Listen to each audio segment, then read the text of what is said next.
Hello students, नमस्कार, जय हिंद। स्वागत है आप सभी का आपके अपने यूट्यूब प्लेटफॉर्म पार्थसारथी में। जैसा कि आप लोग जानते हैं स्टूडेंट्स कि मैं आप लोगों को अभी ट्रांसलेशन सिखा रहा हूँ,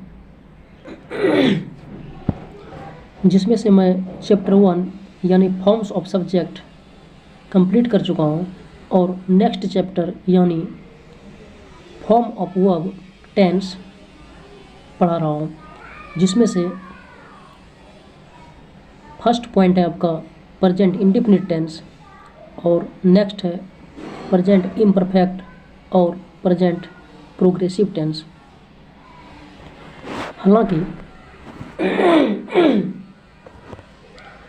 हम लोग प्रेजेंट इंडेफिनिट टेंस को कंप्लीट कर चुके हैं, चूँकि आप जानते हैं कि मैं हिंदी टू इंग्लिश और इंग्लिश टू हिंदी ट्रांसलेशन सिखाता हूँ आप लोग को। तो जो फर्स्ट पॉइंट है आपका यानी first tense present indefinite tense और सिंपल प्रेजेंट टेंस, इसमें रूल्स भी मैं पढ़ा चुका हूँ, है ना। तो अब इसमें चूँकि ट्रांसलेट इनटू इंग्लिश यानी हिंदी से अंग्रेजी अनुवाद में बता चुका हूँ, तो उसके बाद ट्रांसलेट इनटू हिंदी आपका बचा हुआ है। तो आज इस वीडियोज़ के साथ साथ इसमें थोड़ा सा प्रैक्टिस सेट भी हम लोग देख लेते हैं। तो उम्मीद करता हूँ कि आप इस ट्रांसलेशन को अच्छे प्रकार से अनुवाद कर लेंगे।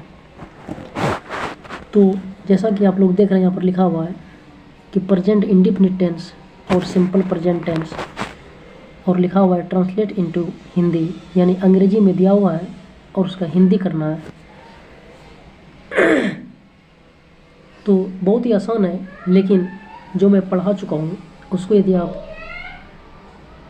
देख लेंगे ठीक प्रकार से, यदि नहीं देखें हैं तो सबसे पहले आप उस वीडियो को वॉच कीजिए अच्छे प्रकार से और प्रैक्टिस करके फिर आप यहाँ पर आइए इस सेशन में। तो जैसा कि आप यहाँ पर देख लीजिए, लिखा हुआ है कि राम राइट्स, इसका हिंदी कैसे निकालिएगा। तो किसी भी ट्रांसलेशन का जब अनुवाद करते हैं तो उसमें दो चीज़ें होती है। पहला है कि आपका ग्रामेटिकल रूल्स उसका होना चाहिए और दूसरा है उसका वर्ड मीनिंग्स आपके पास होना चाहिए। यानी अंग्रेजी का हिंदी और हिंदी का अंग्रेजी, ये दोनों आपको आना चाहिए। तो दो चीज़, नियम और वोकेबलरी, यानी रूल्स एंड वोकेबलरीज, ये आपके पास होना चाहिए। और जब आप ट्रांसलेशन बनाते हैं तो मैं आपको बताया हूँ कि सबसे पहले आप उसको देखिए, पहचानिए, आइडेंटिफाई, यानी फर्स्ट आपको आइडेंटिफाई ही करना होगा। यदि आप उसको पहचान लेते हैं तो फिर वो बनाना आसान हो जाता है। पहला काम है हम लोग का पहचानना, पहचानने के बाद फिर रूल लगाएंगे। तो चूँकि आप देख रहे हैं कि राम राइट्स लिखा हुआ है, यानी राम आपका क्या है, थर्ड पर्सन सिंगुलर नंबर में है और राइट्स क्रिया है, लेकिन ये भी सिंगुलर वर्ब है। ये आपका क्या है, सिंगुलर वर्ब है। क्यों? क्योंकि वर्ब मूलतः प्लूरल फॉर्म में ही रहते हैं, लेकिन जब उसमें एस लगता है तब वो सिंगुलर हो जाता है। तो राम राइट्स, ये सेंटेंस सही है। तो राम तो किसी का नाम है और राइट होता है लिखना। तो यहाँ पर हो जाए, चूँकि यहाँ पर एस या ई एस लगा हुआ है, तो आप जानते हैं कि एस या ई एस फॉर्म का प्रयोग प्रेजेंट इंडेफिनिट टेंस में होता है। आपको मैं बता चुका हूँ, एस या ई एस याद रखिएगा, एस और ई एस को V5 भी बोला जाता है ना। तो एस या ई एस यानी ये वर्ब का पांचवा रूप है, यानी V5 फॉर्म, ये इसको हम प्रेजेंट इंडेफिनिट फॉर्म भी कहते हैं। प्रेजेंट इंडेफिनिट फॉर्म है ये, प्रेजेंट टेंस फॉर्म भी उसको बोला जाता है। एस या ई एस को प्रेजेंट टेंस फॉर्म भी कहा जाता है, तो याद रखिएगा। तो एस या ई एस जो है ये सिर्फ प्रेजेंट इंडेफिनिट टेंस में ही प्रयोग होता है इनका। यानी यदि आप वर्ब में एस या ई एस लगा रहे हैं तो आप समझिए वो कौन सा टेंस है, प्रेजेंट इंडेफिनिट टेंस है। तो अब आसान हो गया। और प्रेजेंट इंडेफिनिट टेंस जब है तो आप जानते हैं कि इसका हिंदी जो हम लोग पहचान पड़े थे कि इसके वाक्य क्रिया के अंत में ता है ती आता है। जैसे राइट मीन्स लिखना है तो इसका मतलब हो जाएगा राइट मीन्स लिखता है ना। राइट मीन्स होता है लिखना, तो इसका मतलब हो जाएगा राइट मीन्स लिखता है। तो देखिए कितना आसानी से हम बना लिए कि राम राइट्स, राम तो नाम है, राइट्स मीन्स हो गया लिखता है।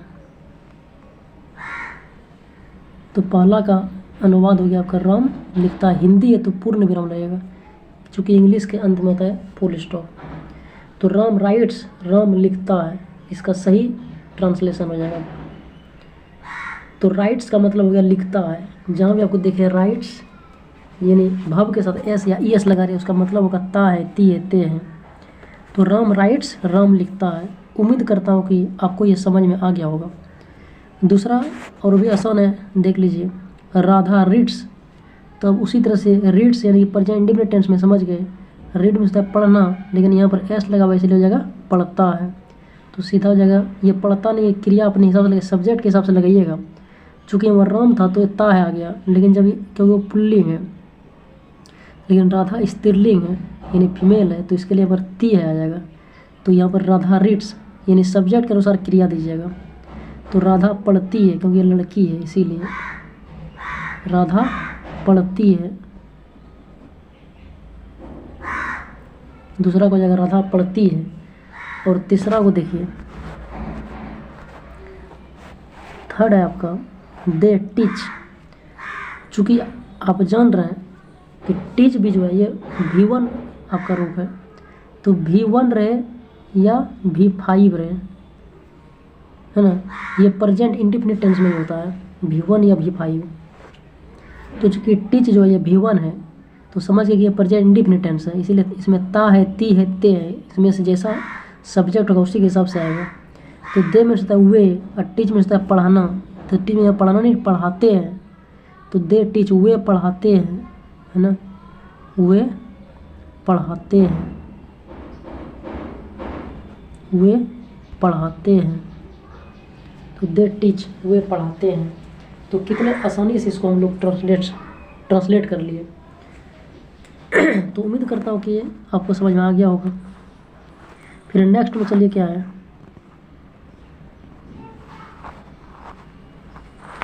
नेक्स्ट में आपका है ही रीड्स अ बुक, यानी इसमें कर्म भी है, तो कोई बात नहीं, ये भी बनेगा। तो चूंकि हम देख रहे हैं कि क्रिया में एस लगा हुआ, तो ये ता है, ती है ही आएगा इसका हिंदी। तो ही है तो क्या जाएगा वह। और एक चीज़ और याद रखिएगा, एक स्ट्रक्चर है हिंदी का, एस प्लस ओ प्लस भी जब कर्म आए तो, क्योंकि हम हिंदी में कर रहे हैं इसलिए हिंदी में इसी स्ट्रक्चर करना होगा। तो क्या हो जाएगा वह, और इसमें अब कर्म आ गया यानी किताब का आएगा, तो ही रीड्स नहीं आएगा, अब यहाँ एक वो किताब का जाएगा, यानी वह किताब। याद रखिएगा, इंग्लिश में आर्टिकल का लगना जरूरी होता है ए, लेकिन हिंदी में एक लिखना जरूरी नहीं है।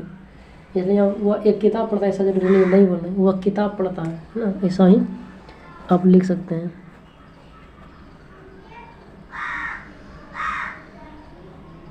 तो आप समझ गए। तो ही रीड्स अ बुक, पहले हो जाएगा ही मीन्स वह, फिर आएगा ऑब्जेक्ट वह किताब, यानी ए बुक आ जाएगा किताब।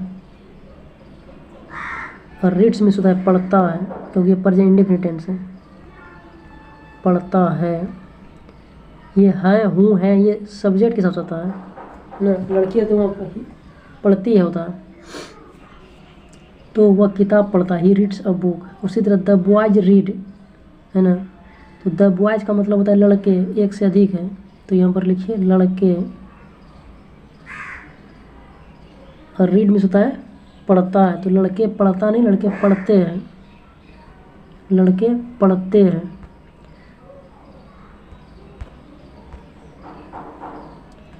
उसके बाद देखिए राधा डजंट स्पीक, तो ये हो गया आपका एसर्टिव सेंटेंस। लेकिन अब निगेटिव सेंटेंस, तो निगेटिव के लिए भी आपको हम सूत्र बताए थे कि इसमें डू डज के साथ नॉट लगता है इस टेंस में। तो सीधा डू डज लगा हुआ, यानी आप समझ गए प्रेजेंट इंडेफिनिट टेंस है, कुछ नहीं करना है, डू डज का मीनिंग कुछ नहीं आएगा। यहाँ पर सिर्फ नहीं आएगा, तो राधा नहीं पढ़ती है, ऐसा मत समझिएगा डच का कोई मीनिंग हो रहा है यहाँ पर। डज नॉट जब भी आपको मिल जाए या डू नॉट, तो इससे पता चलता है कि वो प्रेजेंट इंडिफिनिट टेंस है, यानी सिर्फ पहचानना हमको ये किस टेंस है।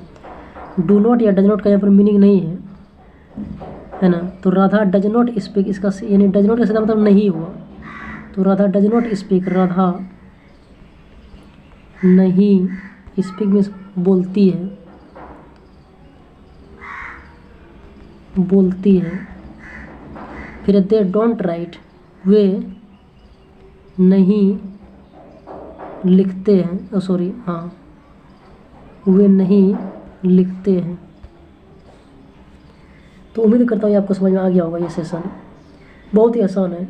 डू नॉट या डज नॉट जब भी रहे तो वो नेगेटिव सेंटेंस होता है प्रेजेंट इंडेफिनिट टेंस का, प्रेजेंट इंडेफिनिट, और उसका डू नॉट या डज नॉट का कोई मीनिंग नहीं है, उसका सिर्फ नहीं आएगा, है ना।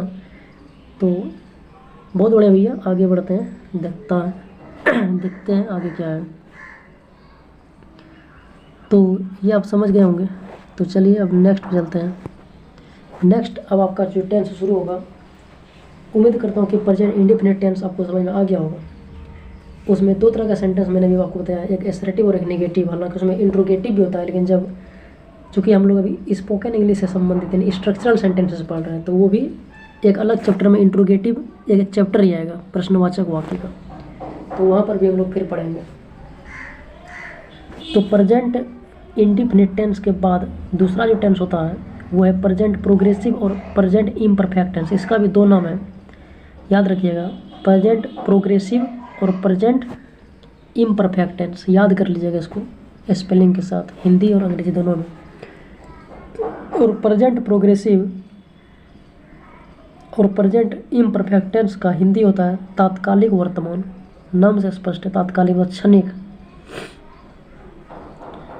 जैसे वो लिख रहा है तो तुरंत काम होता है, वो सीता पढ़ रही है तुरंत काम होता है, दूध उफन रहा है तुरंत काम होता है, सीता करवट बदल रही है तुरंत काम होता है। तो मैंने आपको पहले बताया था कि सबसे पहले आप एग्जाम्पल को देखिए क्या है इसमें। वो लिख रहा है, इसके अंत में देखिए रहा है, सीता पढ़ रही है, दूध उफन रहा है, सीता करवट बदल रही है, रही है, या वे किताब पढ़ा रहे हैं, कुछ भी हो सकता है। तो सबसे पहले हिंदी जब भी देखिए तो आप अंत में देखिए, यानी सेंटेंस का जब भी आइए आप अंत में आइए, यहाँ पर है ना, यानी धातु प्लस रहा है, धातु प्लस रही है, धातु प्लस रहे हैं, ऐसा जहाँ भी दिखे तो आप समझिए वो प्रेजेंट प्रोग्रेसिव टेंस है, प्रेजेंट इम्परफेक्ट टेंस है। और जब आपको पता चल जाए कि प्रेजेंट इम्परफेक्ट टेंस है, तब इसको बनाएंगे कैसे। तो इसका बनाने का ज़्यादा कुछ नहीं, एक ही नियम, इस टेंस में इज आरएम का प्रयोग होता है ना, इसमें इज आरएम का प्रयोग करना है आपको, और इज आरएम के साथ वर्ब का चौथा रूप यानी भी प्लस आईएनजी वर्ब का प्रयोग करना है आपको। हालांकि आगे इसमें रूल बताया है। तो वह लिख रहा है, दूध उफन रहा है, सीता पढ़ रही है, सीता करवट बदल रही है, यानी रहा है, रही है, लिख धातु, पट धातु है ना, ये सब धातु होता है, धातु प्लस रहा है, रही, धातु मतलब होता है हस, लिख, पट, ये सब धातु होता है, इसी के साथ लगा रहता है ना। तो ये पहचान गए, और जब पहचान गए तो नेक्स्ट स्लाइड में चलिए क्या है। अब इसका स्ट्रक्चर है कि इसको कैसे ट्रांसलेट कीजिएगा। तो साधारण है वही, जब ये क्योंकि ये एसरेटिव सेंटेंस है तो subject plus verb plus object पर ही बनेगा, एस प्लस भी प्लस ओ पर ही बनेगा। लेकिन ये टेंस अब बदल चुका है, टेंस बदलेगा तो क्रिया बदल जाएगी वहाँ पर। चूँकि प्रेजेंट इंडेफिनिट टेंस में डू डज का प्रयोग होता है, लेकिन यहाँ इज आरएम का प्रयोग होगा, है ना। तो डू डज जो क्रिया होती है वो प्रेजेंट इंडेफिनिट टेंस की क्रिया है, जबकि इज आरएम ये प्रेजेंट प्रोग्रेसिव या प्रेजेंट इम्परफेक्ट टेंस की क्रिया है। तो structure subject plus is are am plus verb plus ING. Verb plus ING को प्रेजेंट पार्टिसिपल भी फॉर्म कहा जाता है, यानी जब वर्ब पड़ जाएगा तो उसमें 5 प्रकार के इसके रूप हैं। तो ये भी plus ING present participle form इसको बोला जाता है। तो याद रखिएगा इसको, इसीलिए मैंने यहाँ पर लिखा है कि वह पढ़ रहा है, एकदम आसान है, रहा है, रही है, समझ रहे हैं। तो इसका हो जाएगा ही इज रीडिंग, वह पढ़ रहा है, ही इज रीडिंग, क्योंकि वह का हो जाएगा ही, चूँकि आप जानते हैं कि इंग्लिश में एस प्लस भी प्लस ओ होता है। तो सब्जेक्ट तो शुरू में है ही हुआ, अब क्रिया हो जाएगा पढ़ रहा है ना। तो चूँकि ये 2 क्रिया तो इसमें पहले है का क्रिया ले लीजिए, तो इज आ जाएगा ही इज, और पढ़ना होता है रीड, लेकिन पढ़ रहा है तो इज रीडिंग हो जाएगा। और याद रखिएगा इस टेंस में पढ़ रहा है का मतलब हुआ इज रीडिंग, खेल रहा है इज प्लेइंग का तो मतलब वह खेल रहा है, इज रीडिंग हुआ तो मतलब वह पढ़ रहा है। इज आ रहे के साथ प्रेजेंट पार्टिसिपल फॉर्म को देखना है। इज आर एम के साथ प्रेजेंट पार्टिसिपल फॉर्म जब भी रहे तो उसका मीनिंग आएगा पढ़ रहा है, लिख रहा है, दौड़ रहा है ना, खेल रहा है, पढ़ा रहे हैं, दौड़ा रहे हैं, लिखा रहे हैं, है ना। तो इस प्रकार से तो बहुत ही सिंपल है, वह पढ़ रहा है, ही इज रीडिंग, है ना। आगे बढ़ते हैं। आगे वो होता है असर्टिव सेंटेंस, अब है निगेटिव सेंटेंस, क्योंकि वाक्य कई प्रकार होते हैं, 5 प्रकार के मेनली होते हैं, लेकिन ज़्यादातर असर्टिव, निगेटिव, इंट्रोगेटिव इसका यूज होता है। तो नेगेटिव सेंटेंस का स्ट्रक्चर कुछ नहीं, बस इज आर एम के साथ नोट जोड़ दीजिए और सब कुछ वही रहेगा। तो वही मैंने लिखा है कि स्ट्रक्चर क्या है, subject plus is are am plus not plus बनाएंगे, क्योंकि नेगेटिव है तो नोट लग जाएगा और कुछ नहीं, लेकिन उसका एक तरीका होता है नोट कहाँ लगेगा। तो इज आर एम के तुरंत बाद नोट लगाइए। जैसे वह नहीं लिख रहा है, ही इज नॉट राइटिंग, ऐसा नहीं कीजिएगा कि he is writing note, note बाद में कभी नहीं लगता, यानी नोट जब भी आएगा इज आर और एम के तुरंत बाद आएगा नोट, यानी is not, are not, am not, हालांकि ऐसे आएगा नोट। और थोड़ा सा मैं इसमें बताया हूँ कॉन्ट्रैक्शन, यानी संक्षिप्त रूप कैसे होता है, तो हम इसको ही इजेंट राइटिंग भी लिख सकते हैं। तो इज प्लस नोट जुट के इजेंट हो जाता है, और आर प्लस नोट जुट के आरंट हो जाता है। तो इजेंट आरंट। जब आप स्पोकन इंग्लिश में जब अंग्रेजी बोलिएगा तो वहाँ पर ऐसे बोलिएगा he isn't writing, he she isn't writing, she isn't reading, है ना, ऐसे। तो उम्मीद करता हूँ कि आपको समझ में आ गया होगा, है कि नहीं। और नहीं आई तो आप कमेंट भी कर सकते हैं। तो बहुत बहुत धन्यवाद आप सबको, मैनी थैंक्स। और उम्मीद करता हूँ कि आप लोग पढ़ रहे होंगे, और पढ़िए, मेहनत कीजिए, आगे बढ़िए, और अच्छे संस्कार और मेहनत के साथ। तो आप लोगों ने इस वीडियो को देखा, वॉच किया, तो आप लोग को बहुत बहुत धन्यवाद। फिर मिलते हैं नेक्स्ट वीडियो में, तब तक के लिए जय हिंद, नमस्कार।